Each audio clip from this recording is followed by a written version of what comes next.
Jadi yang pertama itu kan kalau menurut saya yang jadi titik lemah saat ini adalah politik anggaran, Pak.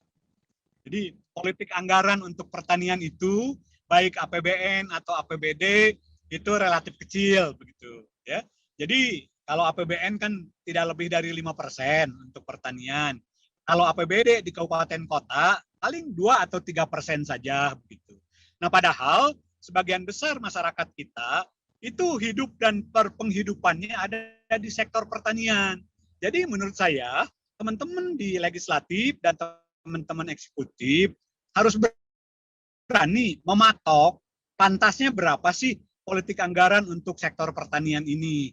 Kemudian yang kedua, memang sudah saatnya inovasi dan teknologi di sektor pertanian itu terus dikembangkan, tidak boleh berhenti.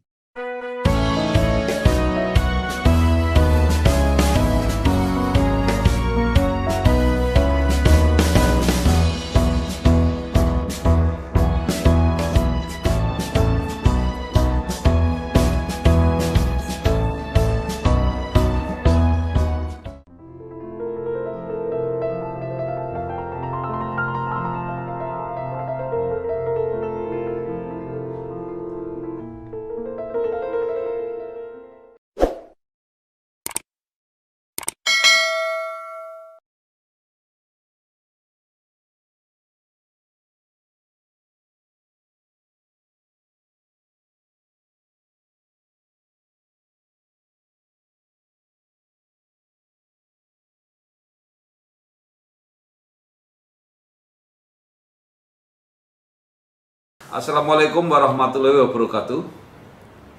Waalaikumsalam. Bersama saya Bambang Sadono di channel Bangsa TV yang selalu ingin mencatat prestasi, mendorong kreasi, dan membangun motivasi. Kami sedang mempersiapkan beberapa video untuk menghormati para pahlawan pertanian 2021, terutama dikaitkan dengan anjuran dari Presiden Joko Widodo supaya ekspor produk-produk pertanian ditingkatkan, tetapi juga tentu tidak lupa untuk menjaga swasembada pangan dan ketahanan pangan. Saya sudah bersama dengan seorang tokoh pertanian, yaitu Bapak Insinyur Entang Sastratmadja, yang tulisannya hampir tiap hari kita jumpai di mana-mana di medsos. Beliau adalah Ketua Harian HKTI Jawa Barat dan anggota kelompok kerja ahli ketahanan pangan, Badan Ketahanan Pangan Kementerian Pertanian. Apa kabar, Pak? Baik-baik, Pak Bambang. Ya, nah saya hampir tiap hari membaca tulisan-tulisan Bapak yang tersebar di medsos di mana-mana. Nah, ini tahun 2021 di tengah pandemi ini kan tiba-tiba kita mendapat kabar baik bahwa ekspor produk pertanian meningkat. Nah, Bapak sebagai pengamat pertanian mungkin bisa menjelaskan apa yang sedang terjadi sebenarnya, Pak? Ya, sebetulnya kan persoalan impor dan ekspor itu hal yang biasa dalam perdagangan internasional begitu. Makanya saya tidak terlalu memberi semacam penajaman apakah impor kita, apakah ekspor kita yang baik atau tidak. Tapi yang lebih penting di balik itu ada sesuatu yang memang ingin kita capai begitu. Nah, oleh karenanya kalau melihat fenomena yang ada, di mana kita paham betul Pak Bambang pada tahun 97-98 saat itu kan di DPR tuh ancur-ancuran tuh ekonomi kita karena ada krisis dimensional. Tapi kan sektor pertanian tetap tumbuh positif saat itu juga. Sektor-sektor lain itu terpuruk. Nah, begitu juga dengan sekarang pada saat pandemi COVID menyerang kita, sektor-sektor andalan itu terpuruk begitu. Pertanian tetap aja, pertanian tetap perkasa. Jadi kesimpulan saya, pertanian itu tidak pernah ingkar janji. Ya. Jadi dia selalu komit dan konsisten terhadap apa yang dia inginkan begitu, Bapak. Nah, jadi kalau memang ada kenaikan nilai ekspor, ini kan ditopang oleh beberapa komoditas. Di antaranya yang menarik itu adalah tanaman obat, aromatik, kopi, bahkan sarang burung walet itu memberikan kontribusi yang cukup bagus juga begitu. Yang selama ini memang tidak terlalu diperhatikan oleh negara. Itu kira-kira situasinya, Pak Bambang.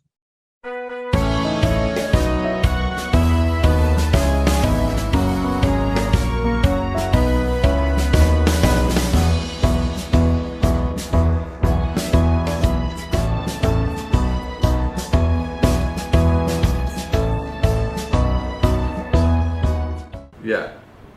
Nah, sebenarnya kita kan juga impor produk-produk pertanian dari luar. Sebenarnya neracanya seperti apa, Pak? Lebih banyak impor apa lebih banyak ekspor kita? Ya, kalau kita jujur, impor dan ekspor ini kelihatannya di kita terkait dengan bahan pangan pokok ya. Jadi yang kita impor itu lebih banyak apa yang menjadi pangan-pangan pokok begitu. Tapi kan kalau dilihat dari nilainya dibandingkan dengan ekspor, barang-barang yang kita kembangkan itu lebih ke perkebunan, lebih ke tanaman-tanaman keras, nilainya pasti lebih tinggi begitu. Karena impor beras, impor jagung, impor kedelai, impor daging, bawang, cabai itu hanya insidental sekali sifatnya. Dan itu menurut saya bukan sebagai sebuah kebutuhan, itu hanya sebagai pelengkap dari ketidakmampuan kita untuk memproduksi secara lebih maksimal begitu. Padahal kita punya kemampuan untuk memproduksi itu. Nah, tinggal bagaimana political will-nya ditopang oleh political action yang betul-betul real ada di lapangan. Kayak beras begitu. Kalau memang presiden tegas dan mau, tidak jadi kita impor beras tahun ini, Pak Bambang. Tapi kalau misalnya presiden nggak turun tangan, serahkan kepada para pembantunya, ributlah mereka pengen impor, mereka ingin apa-apa. Padahal kan ternyata tidak. Kita mampu kalau presiden turun tangan. Nah pertanyaannya, masa sih harus presiden yang turun tangan yang menangani hal-hal semacam ini? Kemana tuh pembantu-pembantunya, Pak Bambang? Nah, justru itu Pak, itu yang terjadi. Kenapa antar menteri itu data produksi pertanian misalnya padi itu bisa beda-beda, Pak? Ya, ini kan ada beberapa kepentingan terselubung begitu ya. Jadi selama ini, jadi dengan metode yang baru, di mana digunakan kerangka sampel area itu, ternyata terjadi penyimpangan produksi padi kita. Jumlahnya besar, 32%, Pak Bambang. Jadi kebohongan kepada publik 32% kan itu sangat menyakitkan. Nah, oleh karenanya menurut saya, kalau memang data BPS-nya itu disepakati dan Pak Presiden minta ada satu data Indonesia, kemudian bisa kita wujudkan, tidak perlu lagi ada saling tuding antar kementerian. Karena terus terang antara Kementerian Pertanian dan Kementerian Perdagangan sejak lama memang selalu berbeda pandangan dalam soal pembangunan pangan ini. Nah, mudah-mudahan dengan adanya Perpres 66 tahun 2021, di mana Presiden mengeluarkan Badan Pangan Nasional, kekacauan dan kesimpang siuran data, ketidakharmonisan antar lembaga atau kementerian, itu bisa kita selesaikan. Nah, makanya kita tunggu apa yang sedang digarap oleh teman-teman supaya ada quick wins daripada Badan Pangan Nasional itu sendiri.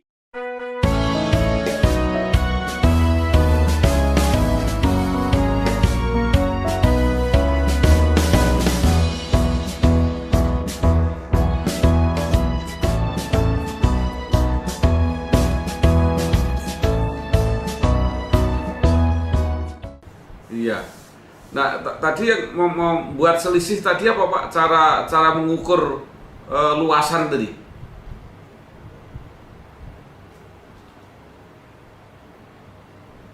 Pak Bambang. Jadi sekian kotak ya diukur berapa produksinya misalnya. Tapi dengan kerangka sampel area itu kan pakai remote sensing. Jadi pakai teknologi penginderaan, pakai internet, otomatis hasilnya lebih bagus. Nah, sejarahnya dulu setelah ke padi akan dilanjutkan oleh BPS ke jagung dan ke kedelai. Tapi ternyata untuk padi aja sudah menimbulkan masalah. Bisa dibayangkan nanti untuk jagung dan kedelai. Akibatnya BPS ngerem, mundur, tidak melanjutkan kerangka sampling areanya. Ya, nah, artinya dengan metode yang lebih teknologis ini hasilnya lebih besar produksi kita atau menjadi lebih kecil, Pak? Lebih kecil 32%, Pak. Oh, lebih kecil 32% dari kenyataannya. Iya, ada Oh, penyimpangan ya, gitu. ya. Nah, kok kan menjadi aneh, Pak. Itu menggunakan teknologi tetapi biasnya malah besar. Gimana itu, Pak Antang? Ya, karena sistem ubinan itu mungkin sudah tidak pas lagi, Pak. Tapi kalau kerangka sampling area itu bukan hanya BPS, itu adalah yang membedakan yang dilakukan oleh BPS. Makanya saya katakan BPS mengkoreksi dirinya sendiri, Pak Bang. Ini sudah muncul di publik beberapa tahun yang lalu gitu. Banyak gubernur yang protes bahwa itu tidak benar, tapi faktanya kerangka sampling area yang mengatakan seperti itu.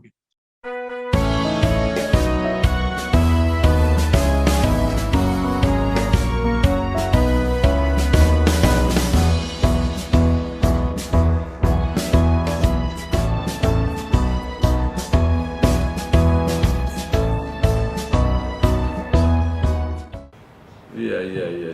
Jadi ada masalah di situ, Pak ya. Nah, sekarang kalau eh, apa eh, produk-produk di luar pangan, Pak. Jadi misalnya kayak perkebunan besar, sawit, karet, kakao, itu bagaimana keadaannya, Pak?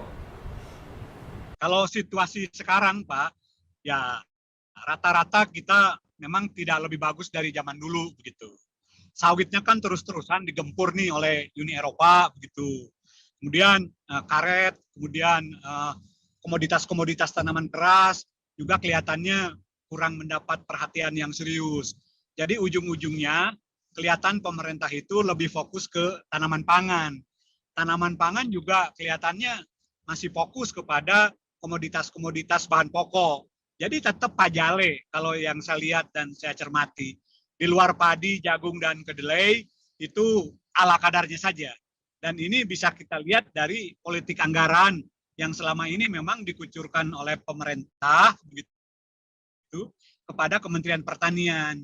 Jadi suka atau tidak suka, apalagi menghadapi pandemi sekarang, ketersediaan ini menjadi sangat penting. Makanya food estate yang dikembangkan oleh Presiden Jokowi di daerah-daerah ujung-ujungnya ya kepada ketersediaan pangan pokok.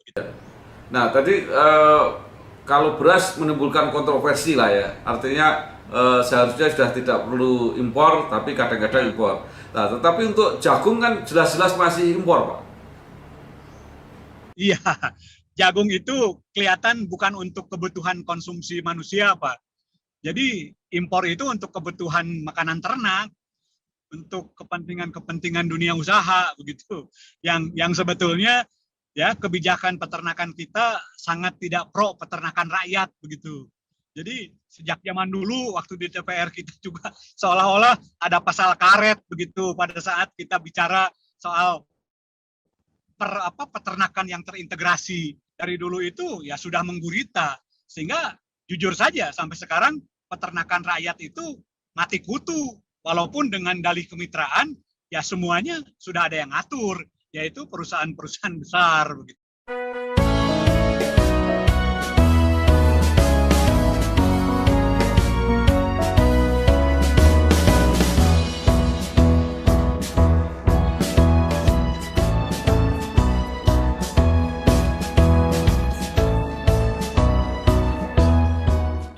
Ya. Nah, kalau kedelai, Pak, kedelai sekarang juga banyak impor, jumlahnya besar sekali. Ya, jadi ini lebih bagus kepada pengendalian, Pak. Jadi sebetulnya kita bisa memproduksi begitu, ya walaupun katanya kedelai dalam negeri ini tidak sebesar kedelai dari Amerika. Ini kan persoalan psikologis daripada pengrajin tahu tempe begitu. Nah, tinggal sekarang bagaimana karena kualitasnya juga kalau sudah jadi tahu dan tempe tidak berbeda, menurut saya ya kita manfaatkan secara optimal yang kita miliki. Nah, sedangkan kita tahu persis harga kedelai di pasar internasional makin ke sini makin tinggi karena memang ada pembelian yang besar-besaran dari Cina begitu, dari negara-negara yang lain. Jadi mungkin catatan saya dalam persoalan ini, mari kita optimalkan ya produksi kedelai dalam negeri, kemudian kita manfaatkan apa kekurangan-kekurangannya, penelitian jalan terus sehingga nanti bisa menghasilkan varietas seperti yang kita harapkan. Walau ada tudingan bahwa kedelai itu tanaman subtropika, jadi di daerah kita yang khatulistiwa katanya tidak akan bisa tumbuh dengan baik. Tapi menurut saya teknologi bisa menjawab itu. Nah, tinggal sekarang bagaimana pemulia tanaman kedelai itu serius menengahkannya. Ya. Nah, kalau saya soal kedelai subtropika itu saya bisa berguru begini, Pak. Bangsa tempe terbesar itu kan bangsa Indonesia. Jadi sejak dulu kita makan tempe, pasti kedelainya ada sejak dulu kan. Nah, sekarang Pak Antang, sekarang kita bicara soal gandum, tepung terigu. Ini kan kebutuhannya naik terus, tapi kita kan nggak punya tanamannya. Gimana menghadapi ini ke depan? Iya kan dulu ada semangat untuk mengembangkan sorghum, Bang. Ya, jadi memang di beberapa lahan perhutani sudah dicoba. Memang ada yang berhasil, tapi ada juga yang gagal begitu. Hanya kalau kita lihat kecenderungan, orang lebih ingin yang mudah daripada yang susah begitu. Nah, sedangkan persoalan gandum yang kita impor itu kan lebih banyak digunakan untuk kepentingan-kepentingan industri, kepentingan-kepentingan pabrikan, yang sebetulnya tidak terlalu menyentuh kepentingan masyarakat dalam arti sumber daya. Tapi pada saat sudah menjadi supermi, pada saat sudah menjadi Indomie, maka itu menjadi kebutuhan masyarakat gitu. Nah, sekarang bagaimana ya kemampuan kita kalau bisa barangkali dari padi aja kita bikin mie-nya, jangan dari gandum. Ya kan, teman-teman di Vietnam itu bisa menyimpan beras dalam cadangan nasional pada saat bentuk seperti mie begitu. Dia tahan, dia lama. Jadi tidak seperti di kita. Kita menyimpannya kan di gudang blok ya. Kemudian perawatannya mahal. Akhirnya berasnya turun mutu. Ya akhirnya dibagikan kepada masyarakat melalui bantuan sosial. Ribut lagi karena berasnya berkutu. Sudah berwarna kekuning-kuningan, bau apek, dan sebagainya. Jadi mungkin kalau kita simpan dalam bentuk mie, dalam bentuk bihun, itu bisa tahan 6 bulan atau 1 tahun.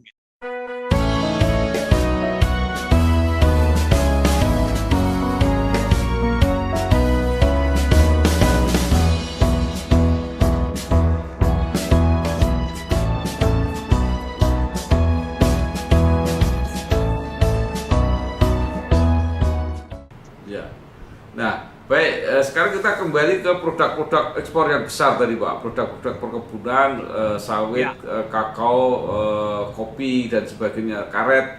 Nah, apakah itu diserahkan kepada petani rakyat atau sebaiknya diserahkan kepada BUMN dan swasta yang besar-besar?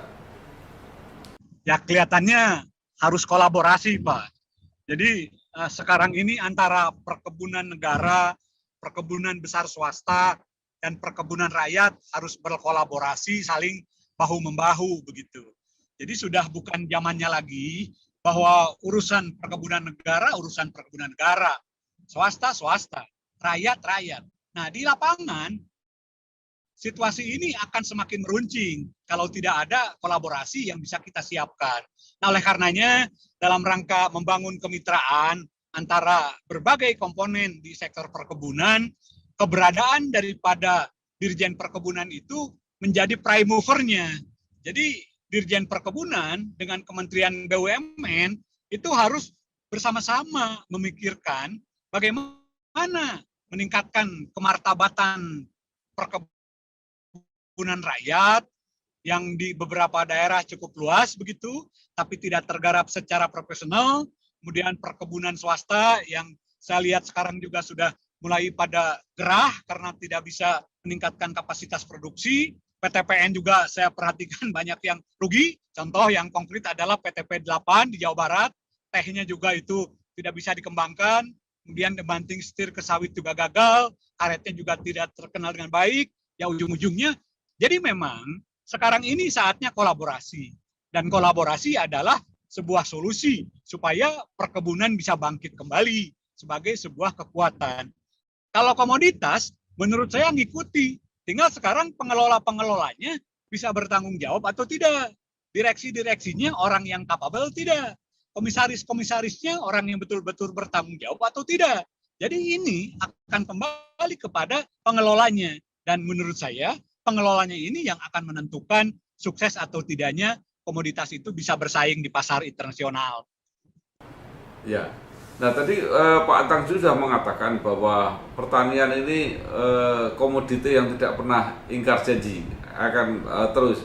Jadi kalau memang kita bertekad untuk mendorong ekspor pertanian, apa saja yang harus dibenahi Pak kira-kira?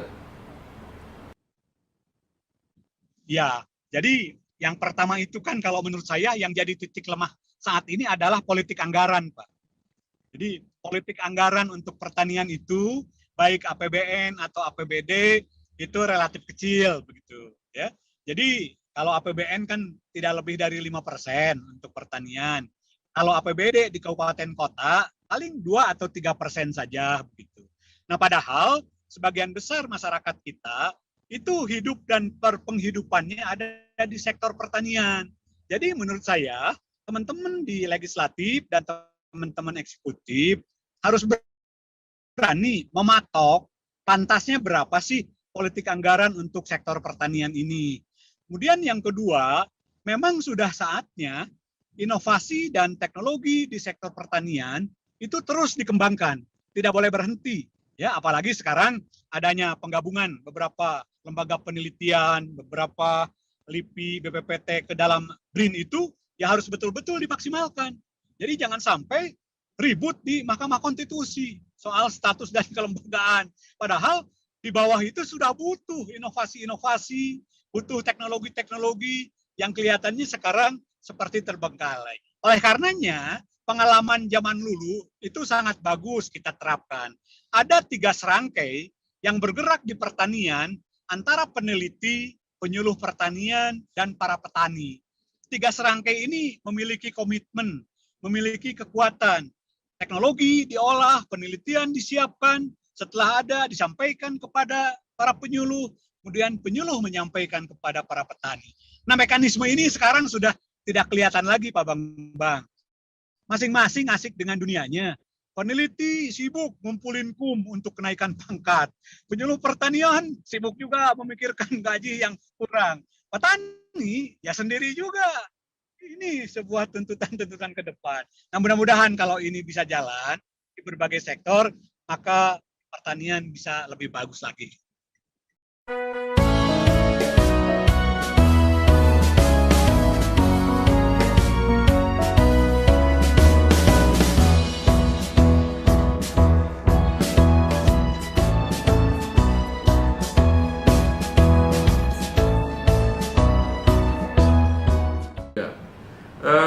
Salah satu masalah yang tidak bisa sudah lama tidak bisa kita selesaikan adalah swasembada gula, Pak.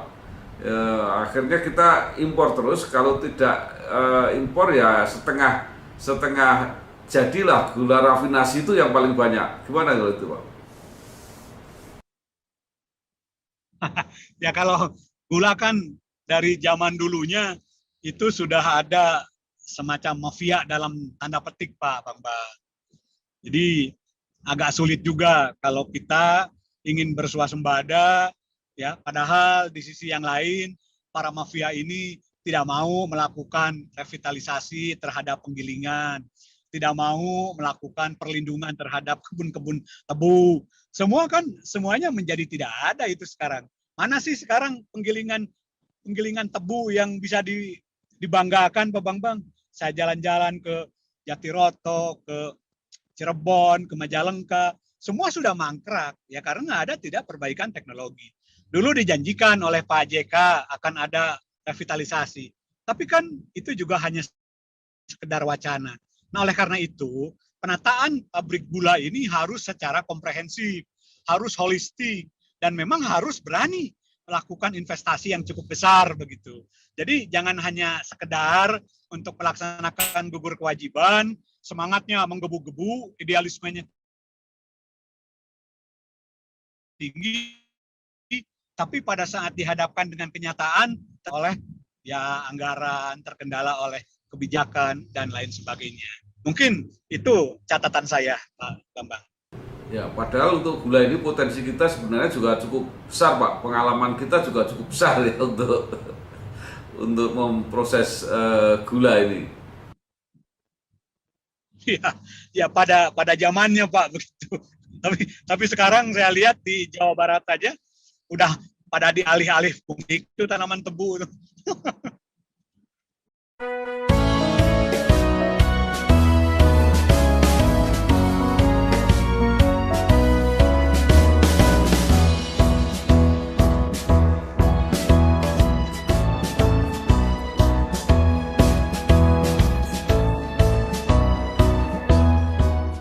Baik Pak, mungkin terakhir apa saja yang ingin Bapak sarankan, terutama kepada pemerintah ya, pada pemerintah, pada petani, pada BUMN, pada pihak swasta yang aktif di bidang pertanian, di bidang perdagangan dan sebagainya, silakan Pak. Ya, kalau menurut saya pertanian itu perkasa. Kejayaan pertanian di negara kita sudah teruji. Tahun 84 saja kita sudah mampu swasembada beras. Dunia saat itu terbengong-bengong. Padahal Indonesia sebelum swasembada termasuk importir beras yang cukup besar di dunia. Artinya kita punya kemampuan. Nah, pertanyaannya, kenapa kita bisa swasembada beras? Karena pemerintah serius. Karena negara betul-betul ingin mewujudkannya. Jadi tidak setengah hati. Nah, itu baru beras, lalu jagung, lalu kedelai. Dengan semangat yang sama, dengan dukungan yang sama, mestinya kita bisa. Itu sebabnya kalau memang pertanian itu perkasa, pertanian itu bisa berjaya, maka kesimpulannya pertanian kita tidak pernah ingkar janji. Yang sering ingkar adalah pengelola-pengelola pertaniannya yang selalu ingin tampil beda kalau dia menduduki sebuah posisi. Itu saja pesan saya, Pak Bambang.